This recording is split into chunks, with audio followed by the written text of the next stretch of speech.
Our speakers for this next presentation, we have Lily Wetterlin, a water resources scientist with SWCA Environmental Consultants. And then Leland Myers is the executive director of the Wasatch Front Water Quality Council. He's also a member of the GSL Advisory Council. Okay, I have to hit the right button because, you know, I'm old. And the old people don't always hit the right button. I need to brief you that Lily is the more intelligent and more productive and better looking one of the two of us. My job here is, I work for 40 years in the sewer, so my job is essentially to talk bullshit to begin with, and also to maybe harass a little.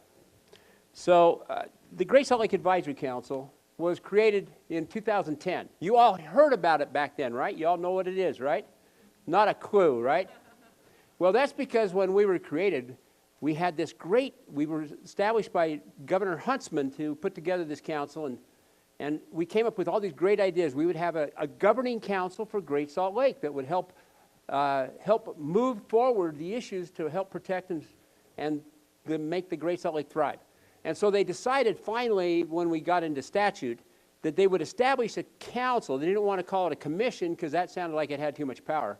Or they didn't want to call it an authority, but we'll just call it a council. And oh, by the way, you get no money, no staff, but we want you to do something good. And so the council was established, and initially it was advise and consent. It's moved a little bit beyond that now because we finally got a whopping $125,000 a year to do research, which, as I'm sure all of you know, is a lot of research dollars for a very small number of projects.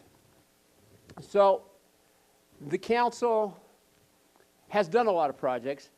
First ones were to try and help people understand why the Great Salt Lake is important. If you're old, you can remember when people said, a drop of water that makes it to the Great Salt Lake is a wasted drop of water. You don't know that, but you young ones here have never heard that, have you? But that was a mantra repeated many times by a lot of our water folks. Not that they're evil, because water folks are not evil. What they're doing is supplying water that you're asking for, that you want, that you use. So it's not their fault that they're doing what you want. But they thought if we waste water to the lake, it's no good, so let's keep it in a reservoir. Let's do something with it. So first of all, we had to produce some studies, very economical studies, that said, what's the value of the lake? People really didn't understand that it's 1.3, maybe 1.5 billion dollars of production comes off of the lake every year. Now that's brine shrimp, that's mineral extraction, but all of that is very productive for the state of Utah, 7,700 people. They didn't understand that the Great Salt Lake is substantial for extending the ski season. Without it, you'd close between 2 and 4 to 5 weeks earlier. So that study had to be produced so that people would understand it's valuable. Now everybody here knows it's valuable, right? Because you're all smart. We also said, what does it do by the ecology? You know, people don't realize how many birds there are out there. And 10, 12, sometimes people use 15, and maybe it's like, then they talk about bird days. I like bird days because it's a big number. A big number of birds stand out there one day at a time. So, it's huge. It's like a very key component of the North American flyway. So if you know that, you're pretty bright. Most people don't still. And so we had to provide these messages to try and get it out to people, the value of the lake. And then we went on to look at other things we could do to advise government. Now, government, again, is not evil. I hear people say, the legislature. Well, they again respond to you. Now, if you don't go talk to them, they're not going to respond to you. They'll respond to the one who did. So if you want change, it's up to you to help bring that change about. If you want to save the Great Salt Lake, you ought to be part of the conversation, telling them not just Save the lake. I love that part. You get a group of, nothing against college students, but you get a group of college students with their sign saying, save the Great Salt Lake, all 17 of them marching around, and they're not saying how. They're not addressing what can be done. So our goal was to address what could be done in developing this toolbox.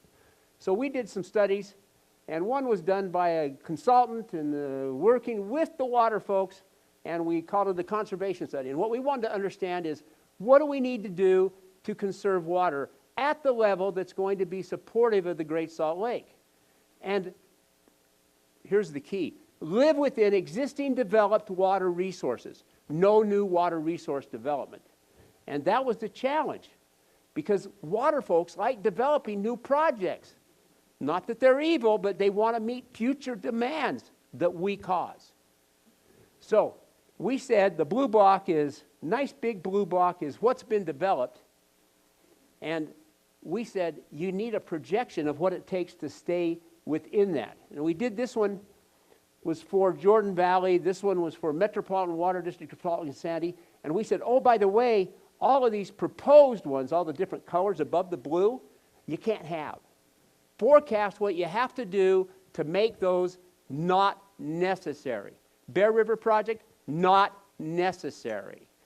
All the new ones, groundwater, I like groundwater, and I like groundwater recharge. I think that's a nice idea, and I like naturally groundwater getting recharged. But when you take canyon water and you put it in the groundwater recharge, it's just water that doesn't make it to the Great Salt Lake. So we need to live within existing water resources. So what is that going to take? And what we did is we said, first of all, we need every home to have 100% conservation to water conserving fixtures. Now, my neighbor said, why? Because if I flush, it goes to the sewer plant, which goes to the Great Salt Lake. Isn't that good?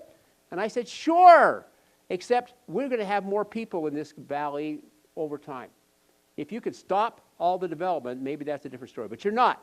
You're not going to stop population growth. So we need to live within water resources while we grow a population, which means you get to use less tomorrow than you did today.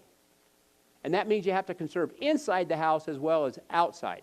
And oh, by the way, outside, the villain of all villains for the Great Salt Lake, we need to take and say, we need to get from where we're headed now at 80% conservation turf, we need to get it down to 20% or less of what exists today, and we need new homes not to get it tomorrow. So I live in Sugar House, and you know, as much as I hate those big apartments, I really do love the fact that they ain't got no lawn. And so I'm happy with that, because it might increase some traffic problems, but it does make it so that we're using less per capita. That's the evil term, is how much we use per person. We need to get it down. And we can. So here's my, I don't mention this except when I know she has no one here that she would ever know. My sister-in-law's house. And she loves green grass. She loves her yard, and she does it really well. And so this is her use on a summer month. I conned her out of this graph from Salt Lake City water consumption, and she's using 55 to 60,000 gallons per month. Every summer month. And I told her she could do a lot less. And she said, okay. So she converted all of this to non-grass area, but she still sprinkles it. Not quite getting the message across very well yet. And the park strip is now still nice and green. That message I'm failing on with her. So I then said, but you can do more, and I'll show you an example. So this is my yard.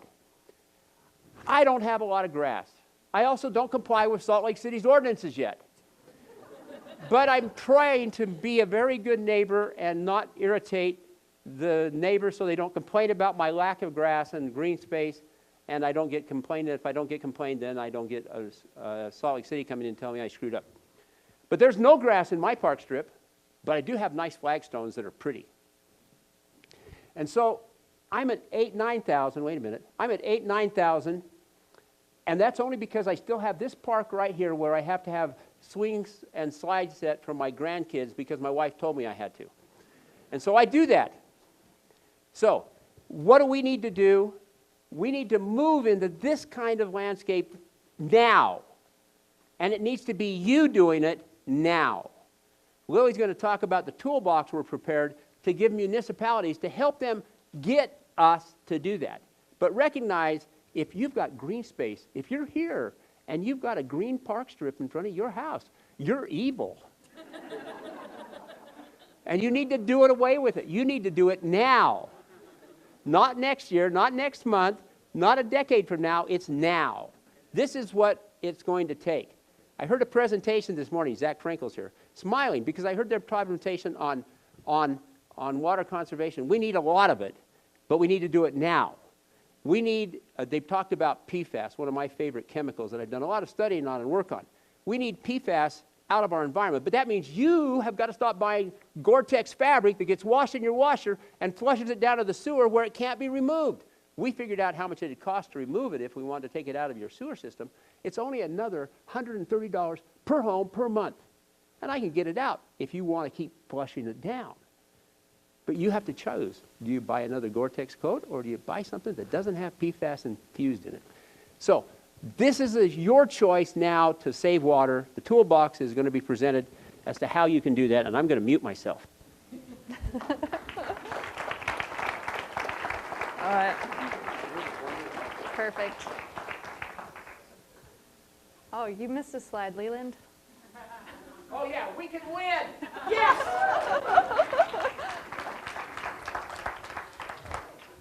Okay, can everyone hear me okay? I do not have as loud of a voice. I'm also not as funny, so you have to bear with me. Okay, so Leland gave a good introduction to why we did this project. Again, I'm with SWCA Environmental Consultants. We were contracted by the Great Salt Lake Advisory Council to do this work. It was released back in June. That's kind of when we finalized the project. I think there are some future plans to get it more out and open to municipalities. But essentially, the toolbox was created for a few purposes. We wanted to develop conservation tools that are very specific for municipality use in order for them to meet their conservation goals. We wanted to create opportunities for these cities to be successful in their conservation goals, and we wanted to build off of previous work. So M&I, municipal and industrial use, is equally as important as the agricultural use. I think agricultural use gets a bad rap. You know, they have a lot of high water use, but it's not just their problem to solve. It's really everyone in the state needs to be doing something about the water use, especially when M&I is rapidly growing. I'm sure you all have noticed that there's a lot of development, there's a lot of new homes coming in, and most of that's in the Great Salt Lake Basin. So M&I has its part to play, and this toolbox is really just another tool out there to help make these conservation goals happen. So the toolbox is a pretty lengthy report. I will provide a link at the end of this, but it has a lot of great information. It builds off of previous tools, previous reports that has been done by GSLAC, the Utah Foundation's report, and many others. The three main tools that are provided in the toolbox are ordinances, both indoor and landscape ordinances, rate structures, which those are a beast in themselves, so I'll be pretty brief on those today, landscape incentive programs, and there are quite a few incentive programs that are outlined. So we collaborated and utilized resources from a lot of partners in the state. We worked really closely with the Division of Water Resources Conservation Program, the Conservancy Districts, public utilities, work of Utah Growing Water Smart, and then also collaborated with Utah Waterways. So I'm just gonna give a brief intro on what ordinances are. Again, everything today that I'm going over is gonna be a pretty high level overview, and I'll provide a link at the end for you guys to all read this yourself. So ordinances are a law or regulation enacted by a municipal authority.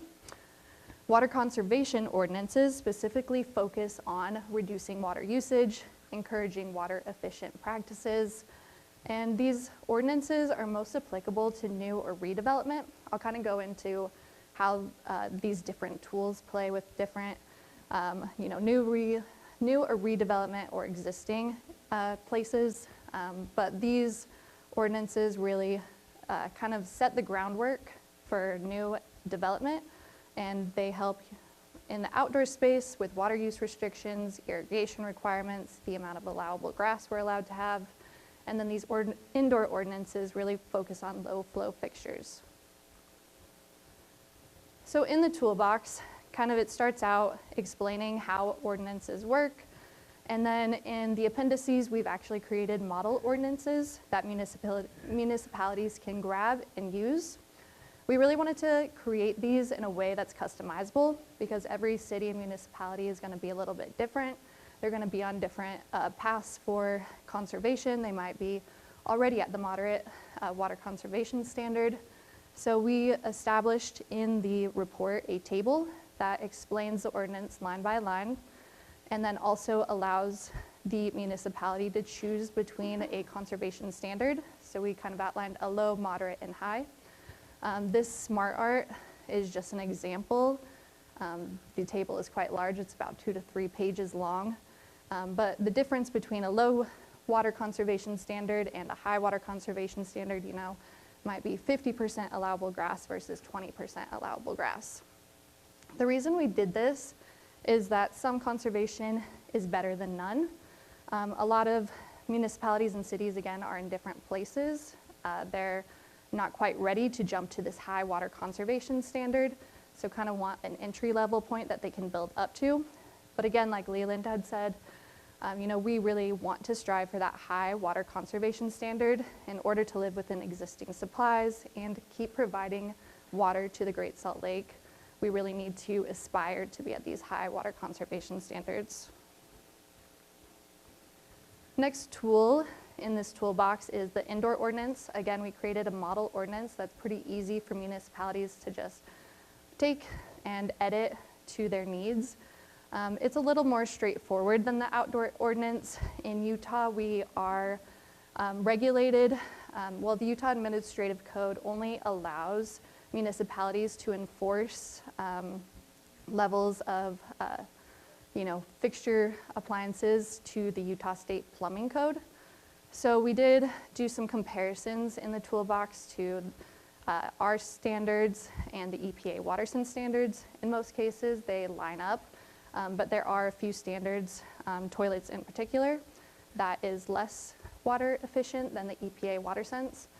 That isn't saying that our new or redevelopment properties can't choose to use those EPA WaterSense, but our just municipalities cannot enforce that at this time. Next in the toolbox, we discuss water rate structures. Water rate structures can be quite complex. They're a system for determining how much we pay for water.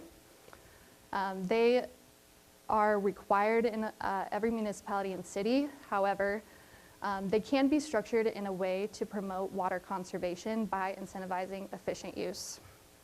In the toolbox, we do outline kind of current practices in Utah and try to explain those. And so this graph, which I always forget that there are all you guys over there, sorry.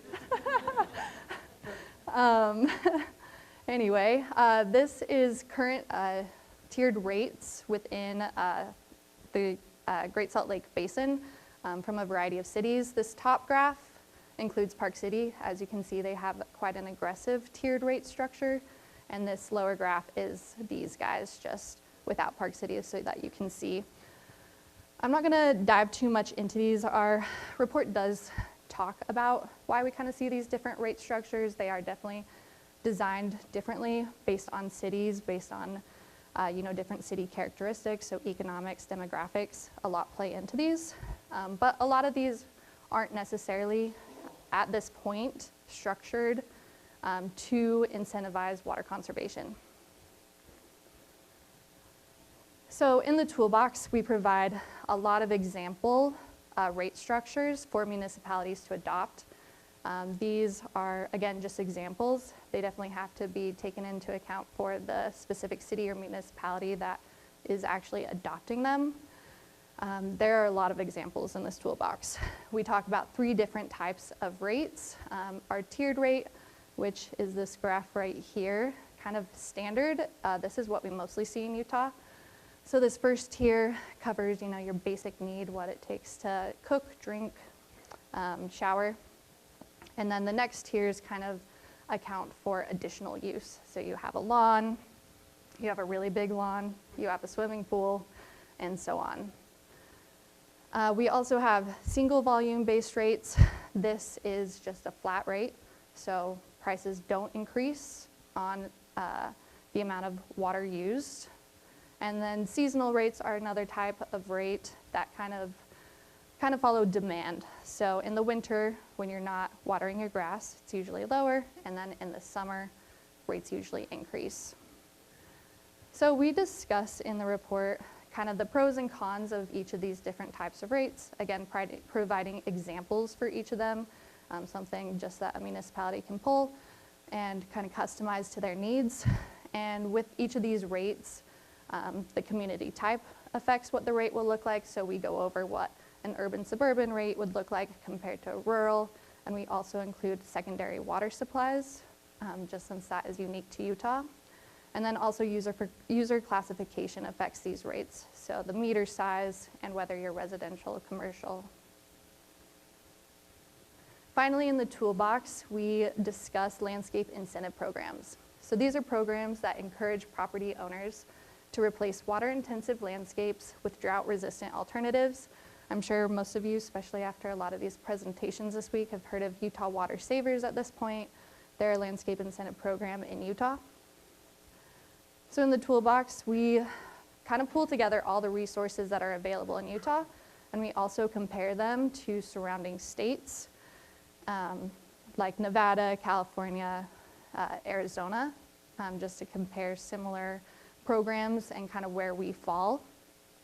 But again, these landscape conversion programs are really important in our water conservation plans. Again, outdoor water use is the #1 user for residential properties, so that's kind of where we can see the biggest impact.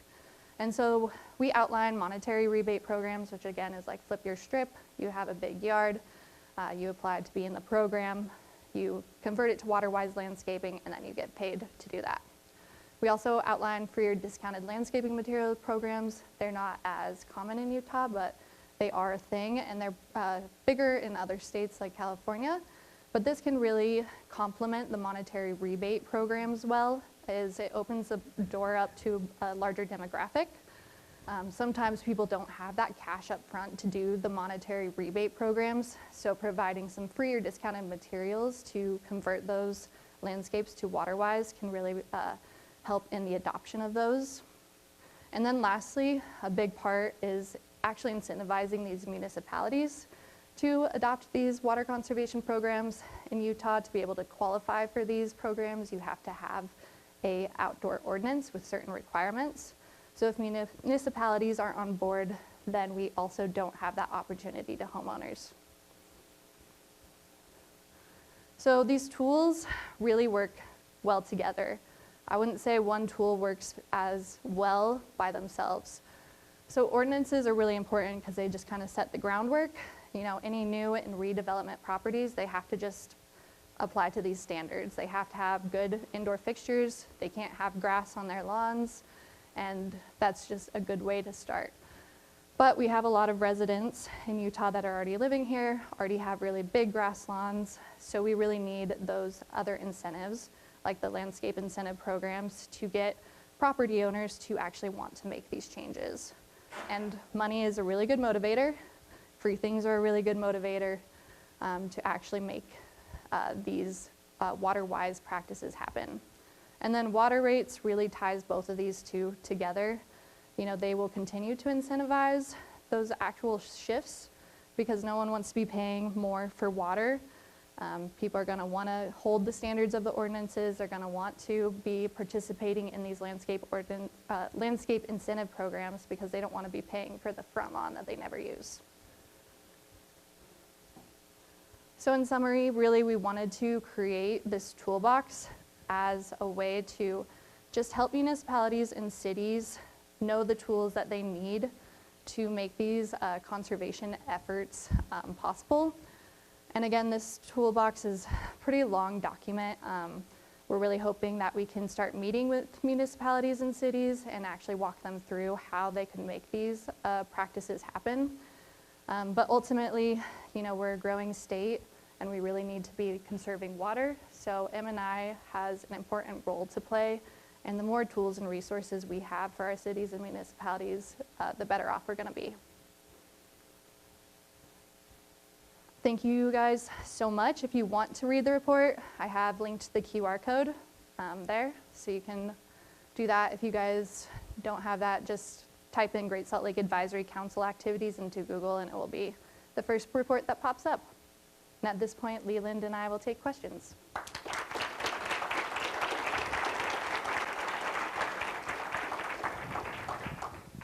Thanks, Lily and Leland.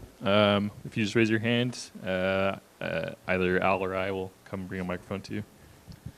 Hi, thanks for that presentation. My question is in regards, I know this is a toolbox for communities to use to kind of retool their ordinances, but I was wondering if you've seen this applied and what would be the threshold for somebody who is going to be redoing their lawn. So, you know, you have all of these existing properties, you know, we're meeting the previously existing code, now the code changes.